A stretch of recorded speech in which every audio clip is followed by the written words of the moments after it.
चे तहसीलदार व सर्व प्रशासन, विविध सामाजिक नेते मंडळ यांनी तात्काळ मदत पुरवली आणि तात्काळ त्या ठिकाणी तुम्हाला भेटीगाठी दिल्या, यावर तुमची मत काय?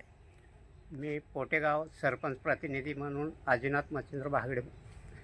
ही 2-3 दिवसाखाली जी सीना नदीला अचानक आलेल्या महापुरामुळं भयभीत झालेले गावकरी खडकीपासून ते पार दिलमेश्वरपर्यंत सर्व लोकांना सतर्कतेचा इशारा देणारे प्रशासन असन आणि प्रतिनिधी असतील, जिल्हा परिषद सदस्य असेल, पंचायत समिती सदस्य राहुलभाई असन आणि तहसीलदार PI सगळ्यांनी मिळून या लोकांना सतर्कतेच्या सूचना दिल्या आणि गावात एकदम जागरूकता आणली. त्याच्यामुळं पशुधन आणि मनुष्यहानी या मोठं यश प्राप्त झालं यांना. आणि मच्छीमारांचं सुद्धा जाळ्याचं त्याचं खूप मोठ्या प्रमाणात नुकसान झालं. मच्छीमारांना सुद्धा मदतीचा हात प्रशासनानं तात्काळ द्यावा. त्यांची एक उपजीविका त्याच्यावरच असल्यामुळं त्यांच्या जाळी जी साहित्य आहे त्यांचं ते रोजच्या उपजीविकेचं ते वाहून गेलं.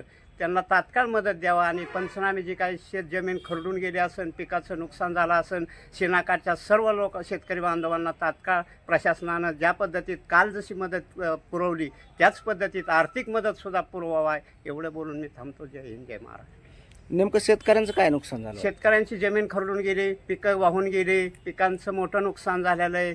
अशा कुणाच्या मोटरी वाहून गेलेल्या आहेत, अनेक शेतकऱ्यांच्या मोटरी वाहून गेलेल्या आहेत. यांना मदतीचा हात देणं खूप महत्त्वाचं. प्रथम जी पूर आलेला आहे यातून लोकांचा जीव वाचवणं आणि लोकांना व्यवस्थित ठिकाणी हलवणं हे गरजेचं आहे.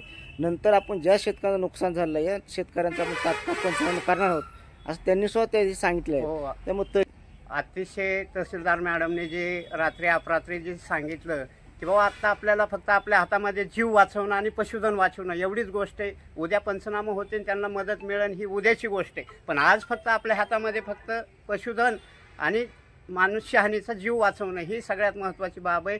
मॅडमने अतिशय चांगल्या प्रकारचं रात्री अपरात्रीसुद्धा एकदम उत्तम प्रकारे काम हाताळलं. प्रशासनाच्या माध्यमातून त्यांनी अतिशय उत्कृष्ट PI साहेब असतील आणि प्रतिनिधी म्हणून राहुलभाई असन, वारे असतील, यांनी सगळ्यांनी मिळून अगदी सतर्कतेच्या सूचना दिल्यामुळं अतिशय या गावांना मोठा धीर आणि मोठा आधार मिळाला. आताची काय परिस्थिती पाण्याची? आता पाणी कमी झालेलं आहे, परंतु या मच्छीमारांना आणि शेतकऱ्यांना नुकसान भरपाई मिळायलाच हवी.